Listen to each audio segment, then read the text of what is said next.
Hi, and welcome to today's MarkMonitor webinar, covering successful enforcement strategies in Asian marketplaces. And my name is Reagan Dermu, and I'll be setting the stage for today's event. Now, before we start speakers, I'd like to run through just a few housekeeping items. In today's presentation, all participant lines will be muted. This is simply to ensure that there isn't any background noise or interference. If you're having technical difficulties joining the WebEx session, please dial WebEx technical support directly at 1-866-229-339. I encourage you to ask questions at any time during the event, and questions will be all addressed during the Q&A session at the end of the presentation. To session, click the Q tab located on the floating toolbar on your screen. Up the Q&A box. Next question in the space and click Send. And be sure to send all your questions through the Q&A tab only, as this will help with streamlining all questions. Questions our speakers don't have time to get to will be follow up with you after today's event. Now, with today's webinar, and over the next couple of days, we plan to send out a follow-up email to all registrants with a link to the recording and presentation slides. You can email over the next couple of days.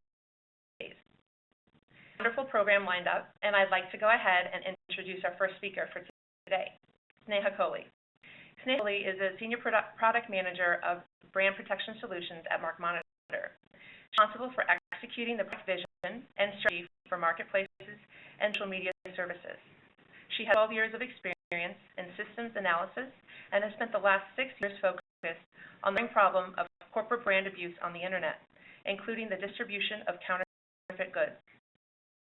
We are all brand protection experts, Fuhriman and Lacee, are well-versed in the complexities of Asian marketplaces, and narrating our question and answer session following the presentation.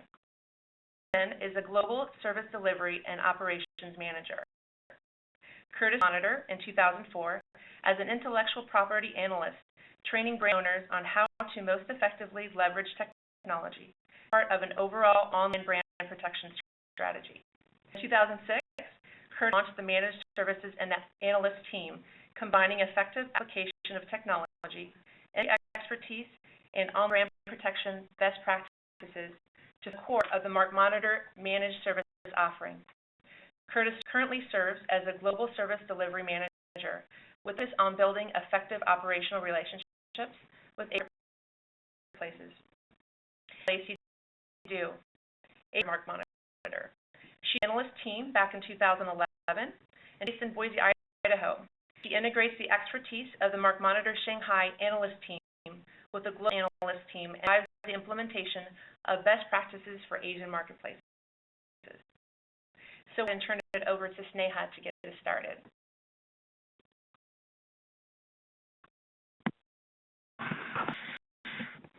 Hi, everybody. Thanks so much for joining us today. I want to take a high-level look at the online purchasing behavior in Asia. As our region is fast-growing and very dynamic as it relates to e-commerce.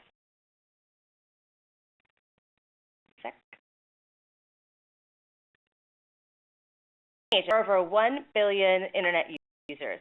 That causes roughly 44% of all Internet users worldwide.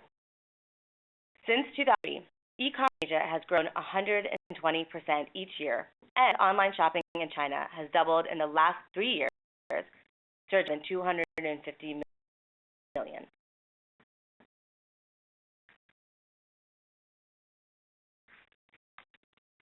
Now, good aspects and some not so good aspects associated with these astronomical figures. That there is significant local purchasing power, and it's growing. The for brand owners is that Asia, specifically China, is shop for legitimate as well as counterfeit goods.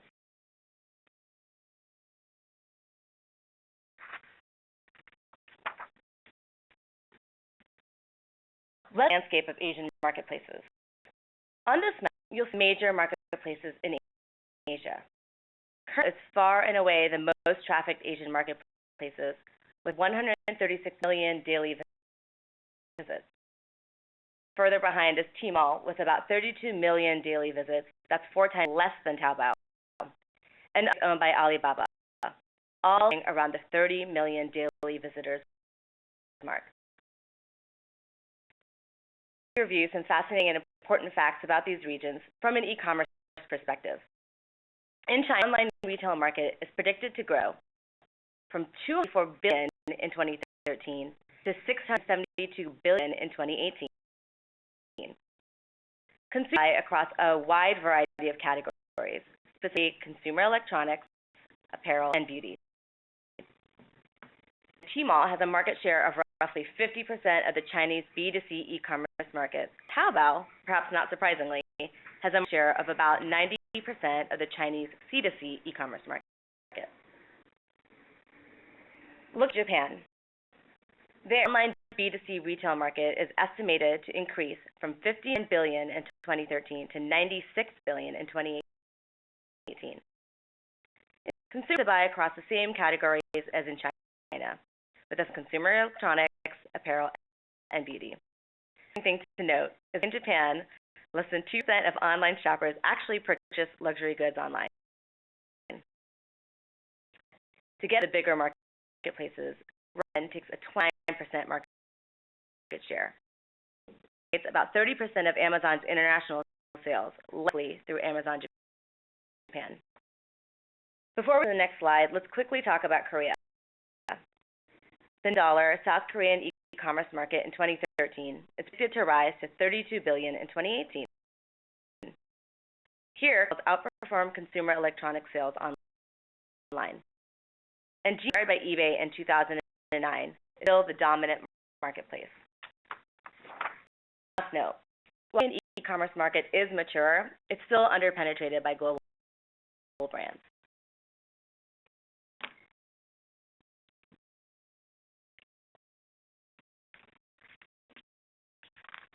Now, let's have a conversation on enforcement strategies by discussing how to establish a strong intellectual property portfolio. Brands see better success in enforcing when they register their trademarks in all relevant classes and countries. Internet always work in Asian countries, so that's to get local trademarks registered in specific regions of interest. This is to note here. It's only accept trademarks in color and preferably with an official stamp. So to my next bullet, to meet country-specific requirements, such as having a red seal on the document or certain business licenses. Another aspect of any strong intellectual property portfolio is to have in hand proof authorized to use trademarks of any brands registered under a different company name. Otherwise, the market may require a letter of proof proving between the two company names. Additionally, if the trademark and the business license is different, often authority between the two is needed in order to prove the marketplace that this is the same company. Next, in any other region, register trademarks prior to the launch of any new products in that region of interest, to promote, but also to protect the brand. In trademarks takes time. It's always a good idea to ensure that renewal requests are done promptly. A pending renewal is not accepted in the Asian marketplace. And imagine a trademark in a pending status would slow down the enforcement cycle. Strong IP portfolio is to consult local legal counsel whenever possible in order to verify the strength of trademark rights.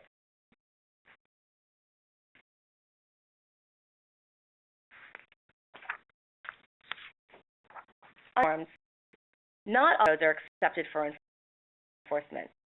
Need for images is. Appropriate images.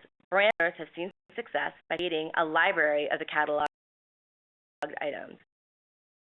Many marketers prefer a link that they can refer to, so they can look at the image in question on the real brand website, which makes comparing images much easier. To find a strong IP portfolio is to maintain an updated patent portfolio to complement your copyright and trademark enforcement efforts. The thing over here is that the government allows folks in country to patent technology that has already been patented in another country. should brand owners be proactively registering their patents in China, for example, but they to ensure that patents haven't already been registered by someone local. Brands who produce electronic goods have used the patent reason to great success on some sites. Patent trademark is not sufficient. It doesn't typically work for apparel companies.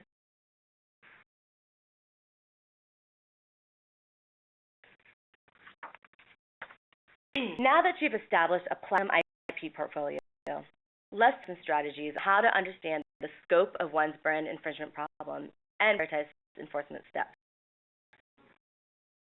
The biggest issue brand owners have is how to get a sense of how big their particular IP problem truly is on a site as well as across sites.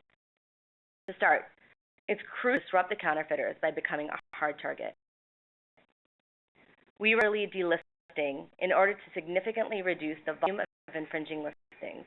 In experience, it's best to use whatever enforcement reasons are available to a brand owner. Copyright is usually the easiest reason to start with. Then, categorize remaining listings by counterfeit, gray market, or legitimate for a picture of how many persistent sellers are still out there, which may require an escalation of your enforcement program. Some that you want to take include controlled bonafide suppliers, blacklisting, as well as legal action.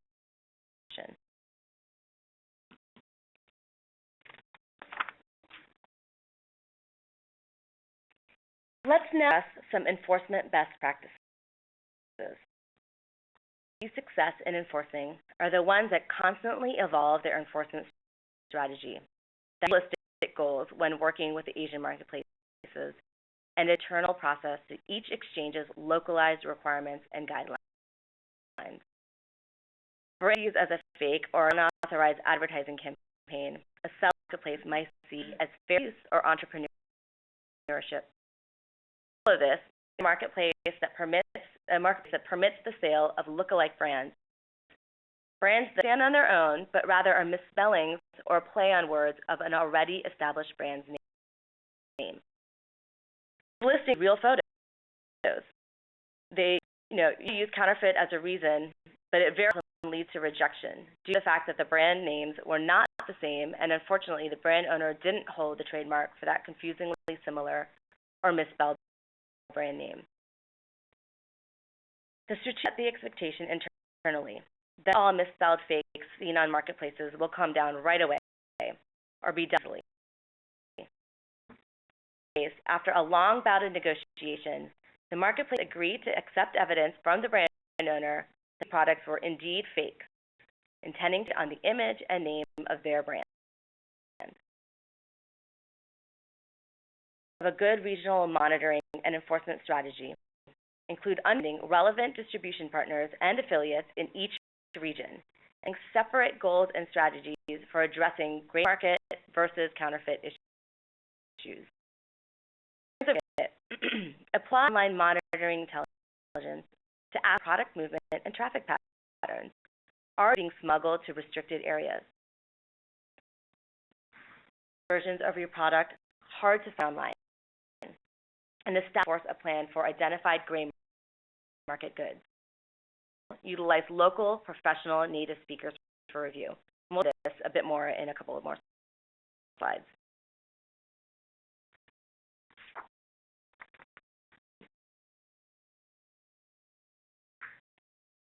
Be present in enforcement efforts.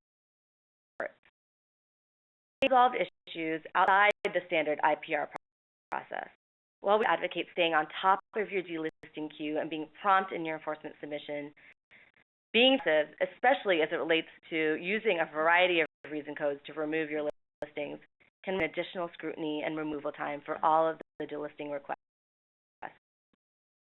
Stress here is that the most successful brand owners built trust with the marketplaces and expanded from there. It leads to higher compliance rates overall. Leverage market monitoring for valuable insights into other developing markets. For example, use a lot of high-quality counterfeits to analyze price differentiation and defined pricing strategies. Is this you should try to penetrate?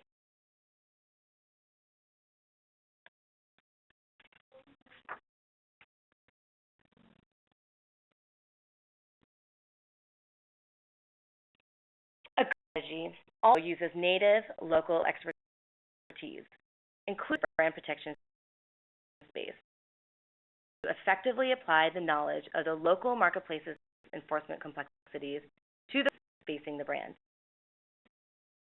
You also want relationships with the marketplaces that have been established and strengthened over many, many years to the benefit of all brand owners, and to resolving common infringement issues as well as the specific, more difficult infringement issues that often require a great deal of tact and sensitivity.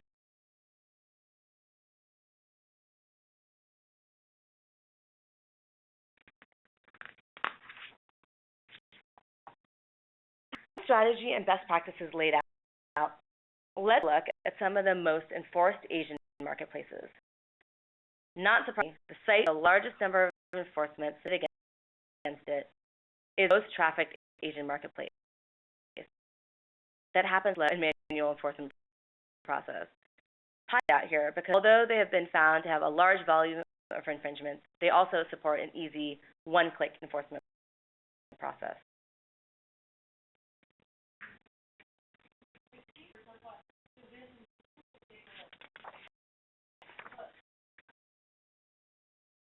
Enforcement compliance by region across all brand owners. We learned that a listing is still up 30 days from the date of first enforcement, which is a conservative way of calculating compliance success. Roughly, enforcements are conducted against Chinese marketplaces with a resulting 85% compliance or success rate. Focus first on sites that are the most trafficked to develop successful enforcement programs. In Japan, it takes more effort to even be approved to enforce on these sites, and successfully bringing listings down is also very difficult. And then in China, the requirements to enforce are quite stiff. And it's difficult for owners to actually meet all the requirements to enforce. As we move the webinar, Gmarket is the biggest player in the area. However, enforcing in Korea is still quite a challenge as well.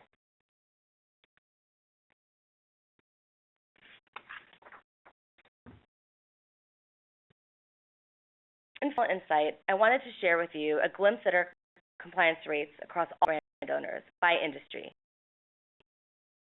This will gauge your compliance rate against those of similar companies in your category. We see this volume of enforcement submitted from the clothing and accessory category. To share with you today, I'm going to turn it over to Reagan now to field some questions. Well, thank you very much, Sneha, for such a great presentation. We appreciate you sharing your insights. We're going to move on to our question and answer session. I had some questions come in during the presentation, so we've left some time to answer those. Reminder to our audience, if you have a question, please be sure to submit that through the Q&A floating toolbar on your screen, and we'll get to your question. If we don't have time to get to it today, we'll be sure to follow up offline. At this point, I'm going to hand things over to Curtis, who will be moderating our Q&A session. Start with this one, just because this is one that I think we see with all of our clients run into this at one point or another. The question is this: what are common problems brand owners encounter when getting a marketplace to recognize IPR rights in Asia?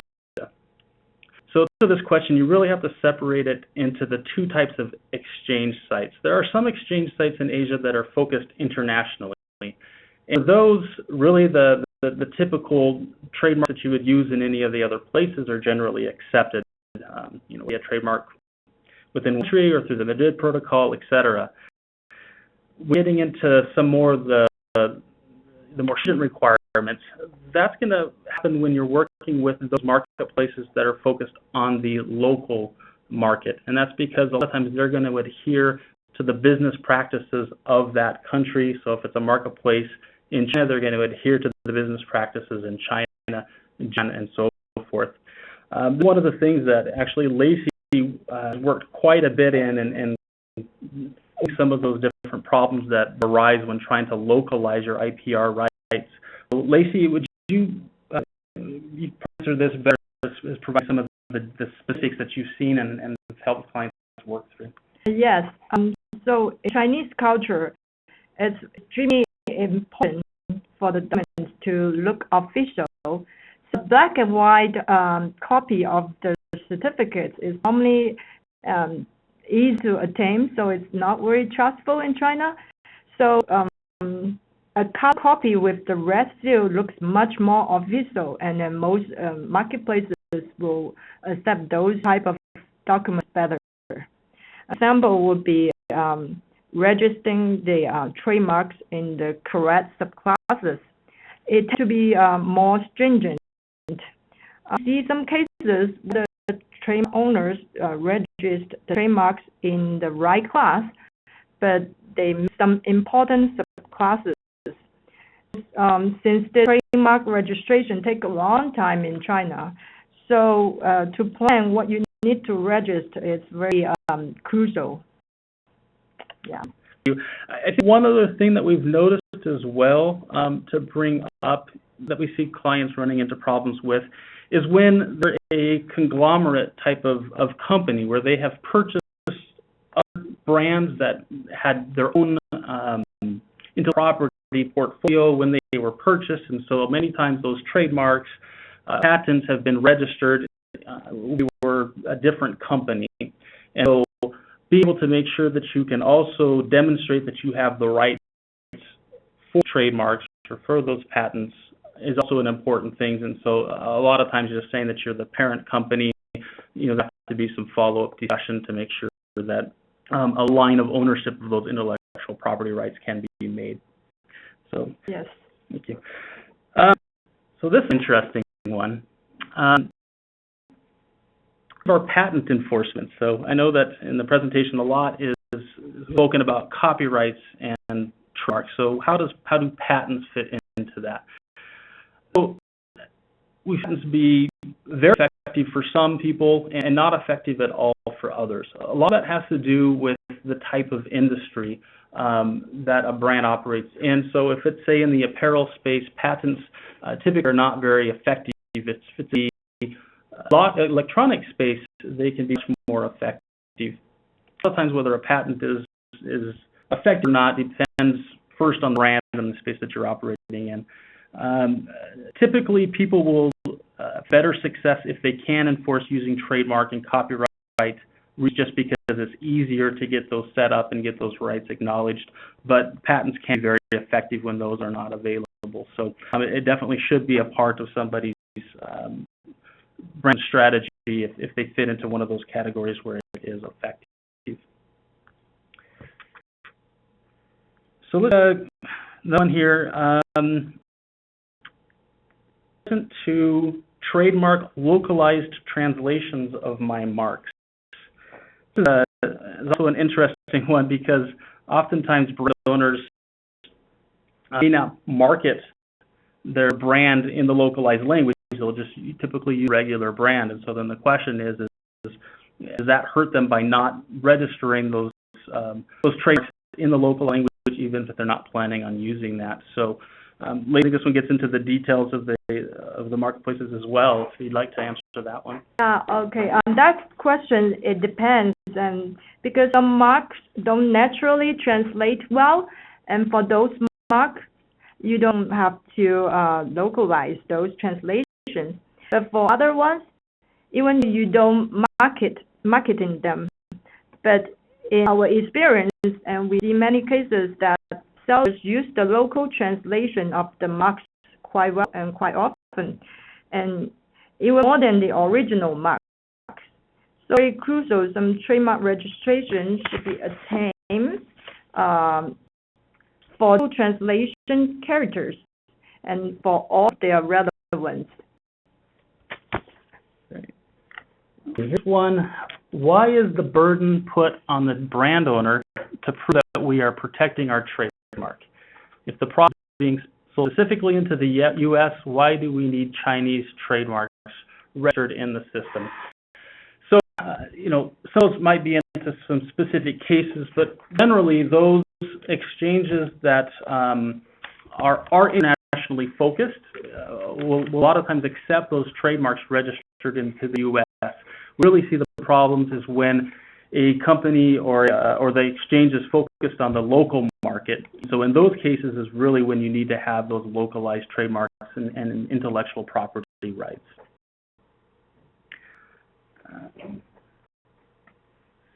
So another one, what can I do if I can tell by intuition that a seller is selling a counterfeit product, but can't really prove it just based on the listing? So sometimes where this can be the case, but probably start off by taking a step back and to say, especially if we're working in the Asian marketplaces, some things that if you don't understand the language or the culture, there are a lot of times are things that let you know that it is a counterfeit product, and that you can prove that if you hone in on those things. Lacee, I know that you've worked with the team quite a bit on some of those, so would you describe maybe some of those things that are there that if you didn't know to look for them, you wouldn't be able to see them? Yeah, there are some, this is related to the Chinese culture. And actually we are, because some Chinese already know a lot of the products are counterfeit. But when you look for key things that what the people with about the quality of the product. So key things such as 1-1 or AAA quality, or even yuancang, that means factory run overs, with the key things that some sellers buyers will like to see. That means it will tell the quality even among all those kind of counterfeits. So some sellers like to boast their quality is of the best even among the counterfeits. So a lot of Asian marketplaces will accept reasons like that, and those characters are in Chinese characters. So it's better to have a native speakers who review the listings for you. Yeah, so those are for those ones where there actually is something that's there. So that's why it is very helpful to have some localized expertise in those to pick up on those types, as well as relationships with the marketplaces to know that they'll take that down. Of course, there's going to be some cases where you can't, retail, and there are some additional strategies that can and should be employed. We see quite a few clients who will do some controlled purchases in order to be able to, establish that there's things that are going on there.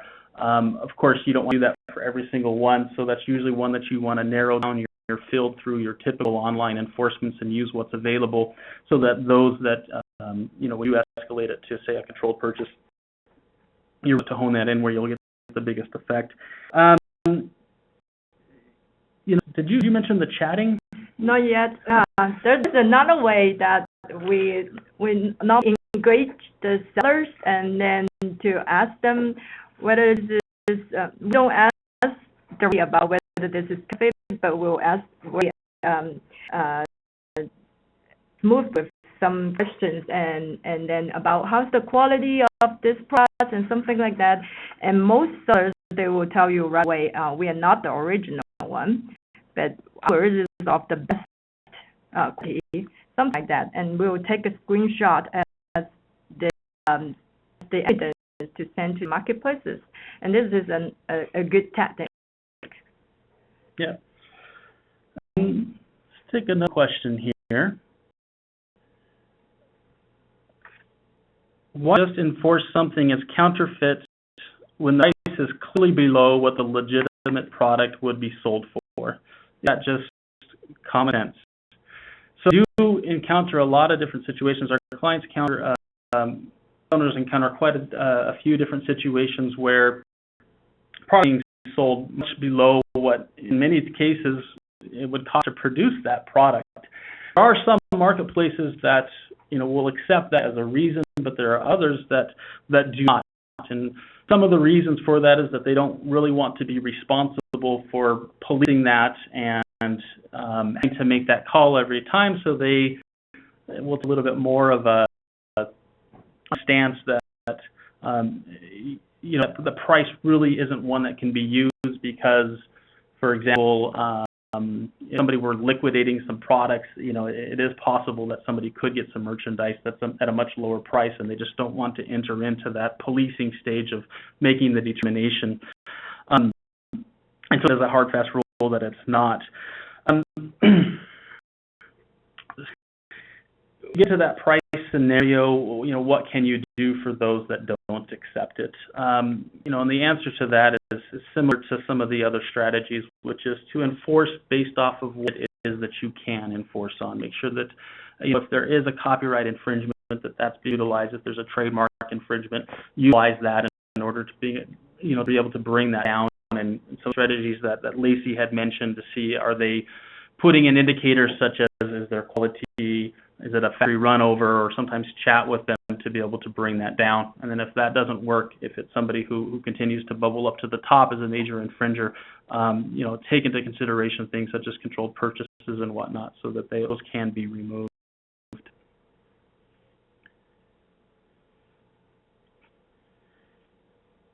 The question is, do counterfeit sellers just move to another marketplace? That's an interesting one.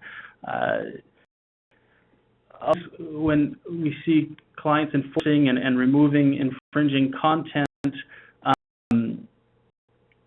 couple of things that sometimes happen. Seller it just makes it extremely difficult for them to be able to sell if they're not able to attract somebody through a quality picture of the product and make them understand that there's quality there, or that it is the real legitimate product. And we actually see some that will move to a different marketplace, but not necessarily as many as one would anticipate. And what we believe is a lot of that has to do with many of the marketplaces are more of a second tier. Sneha mentioned how much of the market, say, Taobao controlled. So if you're not able to sell on Taobao, a secondary market, you really are attracting the addressable market that you have. And so a couple of things that we typically see from there is that we actually believe they'll just move on to a different product. There are others, though, however, that are a little bit more savvy, and they find ways to stay just within the policies of that marketplace to be able to remove those. Those are the ones where they start to be at the bottom end of the funnel, where you start saying, well, these are probably some of the bigger players. And so those are the ones where some of those other secondary enforcement options, such as controlled purchases and whatnot, are very well placed. So that ends the questions that we have today. To thank everybody for participating in this webinar, and this concludes our session for today. Thank you.